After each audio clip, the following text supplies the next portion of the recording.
Hey everyone, it's Denise Brown. Welcome to our second annual Beginning Again retreat. Grateful for all of you who are joining us live.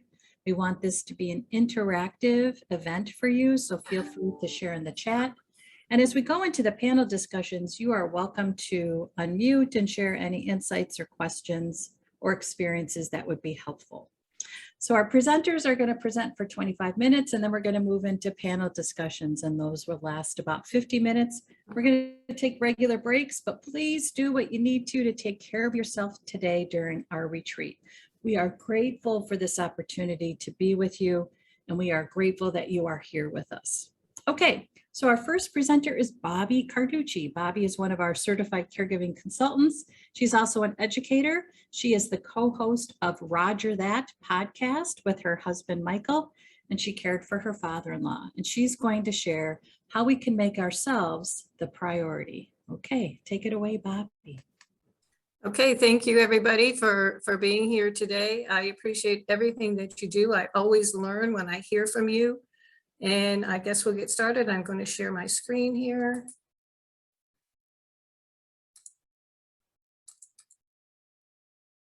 And here we go. And again, I want to start off by saying thank you to Denise for all that you do for the Caregiving Years Academy and all of the training that you do and the information that you share with so many of us. Okay, here we go.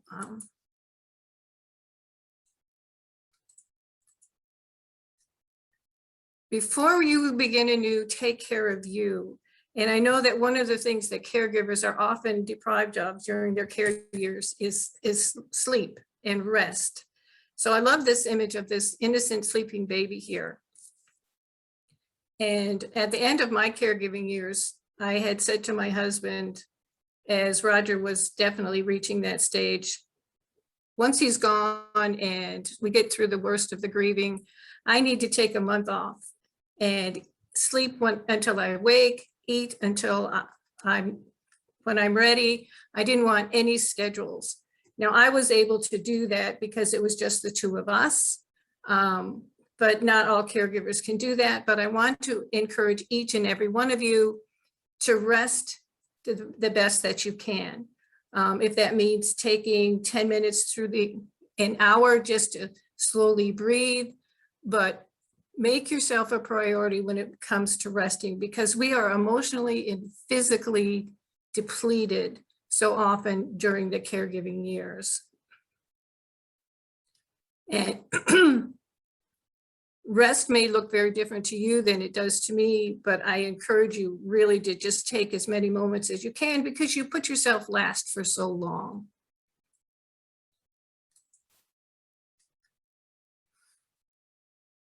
And resolve to take your time. The grieving process, nobody can tell you how long it should last or how short it should be or what you should be doing in that process. And when people come to you, as they might, and sometimes did in my caregiving years, and say, okay, you're not doing this now, I need you to do this. I want you to come to this function. It's up to you to decide when you're ready to do that.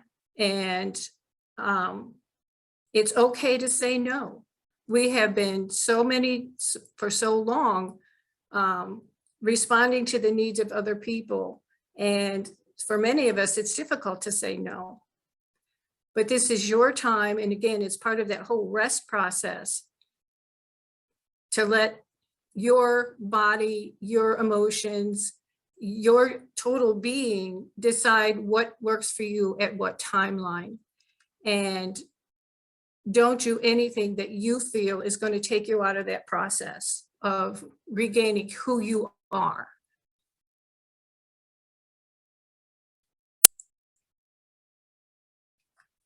I especially like this slide that we have on here, the sense of being.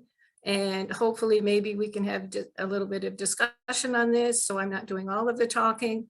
But this serene picture of the lake with the duck coming in is a place to contemplate who you were during that time.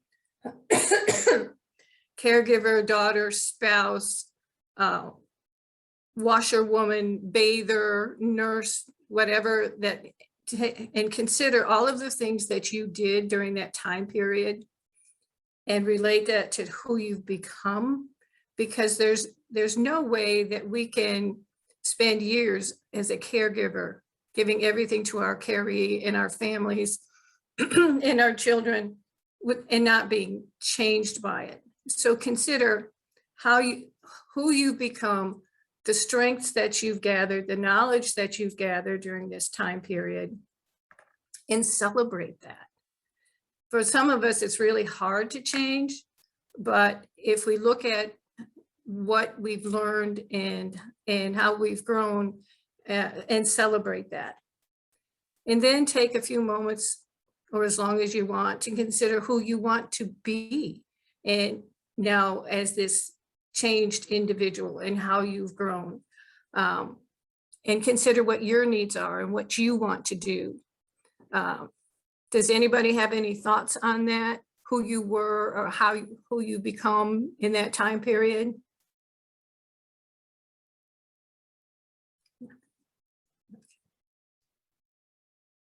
And I'll happily share insights that others share in the chat room with you, Bobbi. Okay.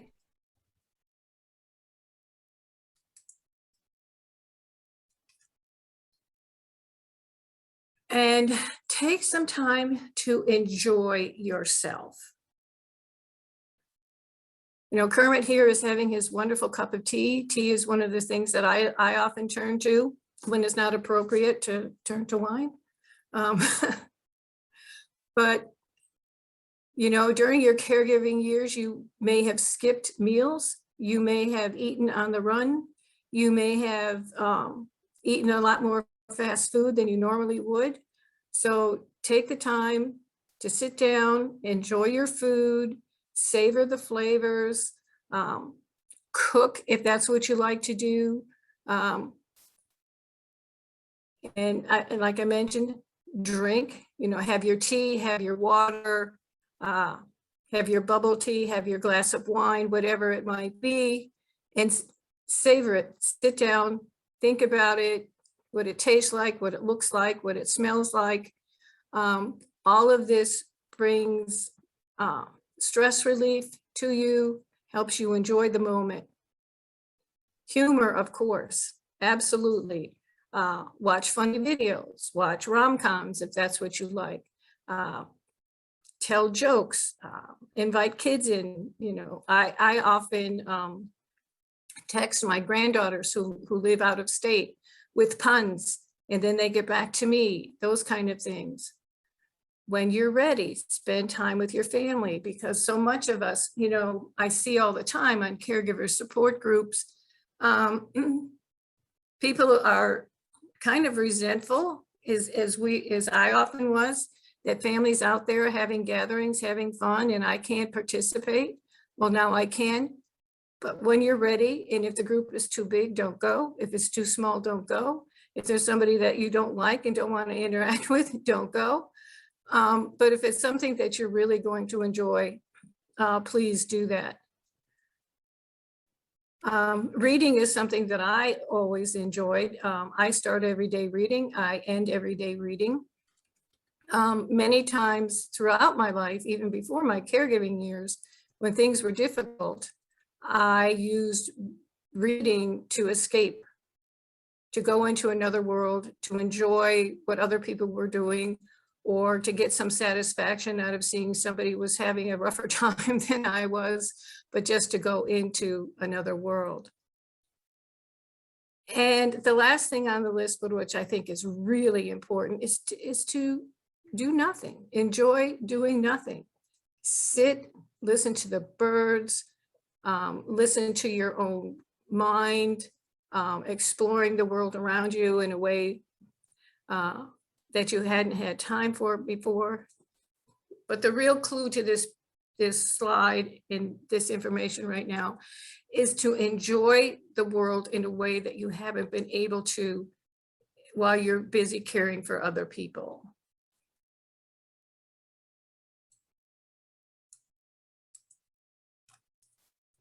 Love. I think there's not much more comforting in this world than love. And it's time for us to look at what we did, to love what we did. It was hard. There were times we wanted it to be over. There were moments when we thought we couldn't go on another day or another minute, but you did it. You did it, and you did your best, and you did what was right for your caree. Love what you did. Take pride in it. Celebrate it. Love who you cared for. And I know that some of you cared for somebody that you really didn't like. And there were moments when I was caring for my father-in-law that I didn't like him at all, and he didn't like me. Underneath it, I loved him, but I really didn't come to appreciate how special he was and what I learned from him until he was gone. So I love who I cared for. Give yourself credit and love how you carried on when you thought that you couldn't. When you had to stop and just breathe because all of the weight on your shoulders was more than you could carry. You carried on. You got up the next morning and you did it again. You walked away for an hour or maybe went outside on your porch and screamed, I can't take this anymore. And then you went back in and you carried on. Love how you did that. And love all you have to offer. You don't get through years of caregiving without gaining strength, without gaining understanding, without gaining patience, without gaining knowledge. And I consider my caregiving years with Roger a gift I didn't know that I wanted. I had no idea how it was going to change my life. Like many caregivers, I walked into it not knowing what I was getting into. And it changed the direction of so much that I do. I've always been a writer, have been since childhood. I thought I was going to write the great American novel. I ended up writing Confessions of an Imperfect Caregiver. I ended up exploring my options to support caregivers. I ended up meeting Denise Brown and becoming a caregiver consultant and educator. And because of the caregiving years, I have so much to offer. So love what you have to offer, love the skills and the emotional understanding that you gain through your caregiving years.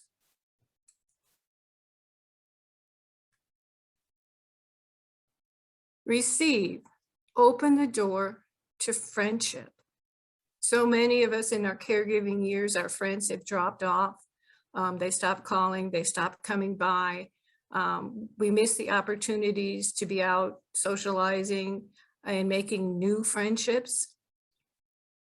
But now at this point, you can open the door to reestablishing those friendships and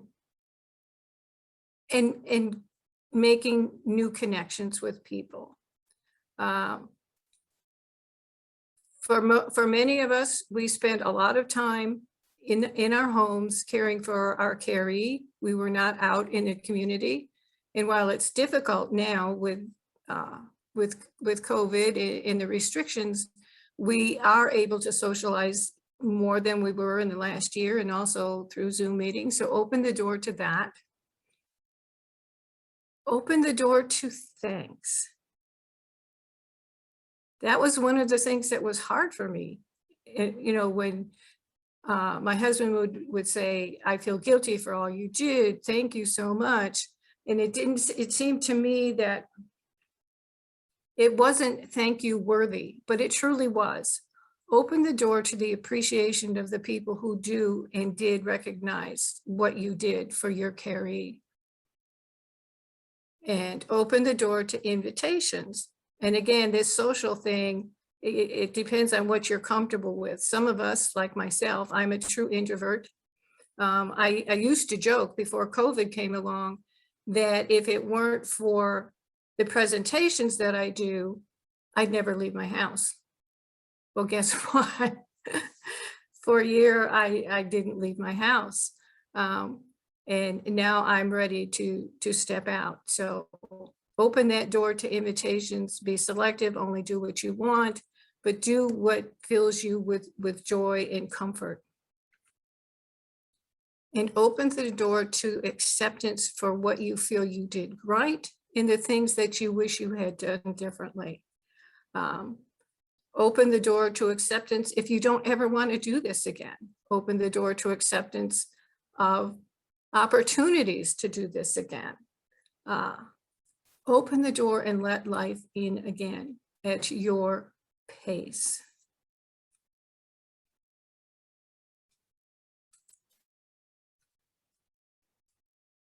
Believe. Believe you did your best because I know that you did. Believe that you did enough because I know that you did. Believe you did it right, even if in the moment it didn't seem like it. Believe that your experience matters because it certainly does, because you have so much knowledge now to share with other people. And believe you have much to offer.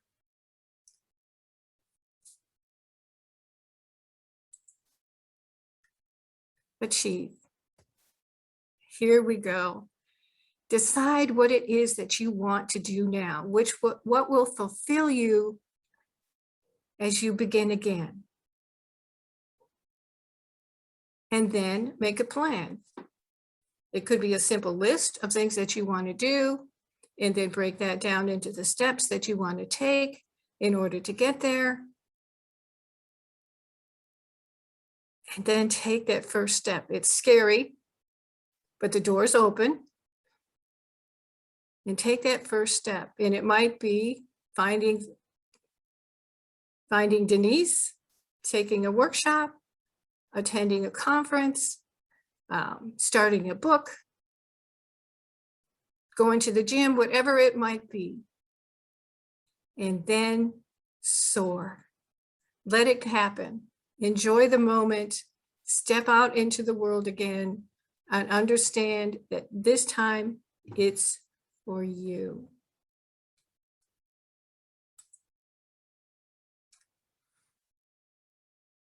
I see I haven't used all my time, but as Denise said, we're going to keep this moving. I appreciate your being here and listening to me today.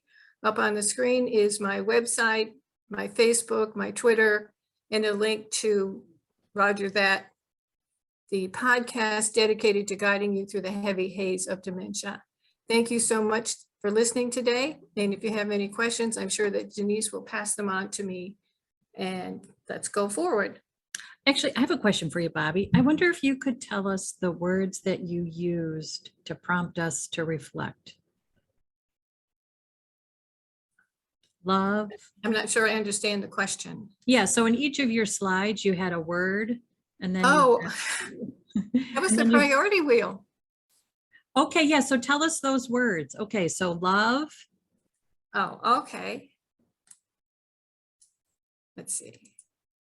Well, the one with the sleeping baby I took for the caregiving slot on the wheel. Resolve. Rest, resolve, being. Enjoying. Love. Receive. Let's see. Believe. Yes. Achieve. And so that was from the priority wheel? Yes, ma'am. Okay, so when I share the link to the archive and the slides on Monday, I'll include the priority wheel as well. So the consultants have tools, which we call wheels, and each of the wheels is a circle, and there's like categories, 8 words within the circle. And it just helps us start a conversation, and it helps us start the reflecting process. So I love that, Bobbi. I love that. I love the wheels. You know, when I'm consulting with someone, I frequently, you know, in our conversation, we go through it, and you know, then I send them a picture of it so it can help them. And very often I give it to them ahead of our next session so they can decide how they can apply that information to their caregiving. So those are great tools. I encourage everybody to use those.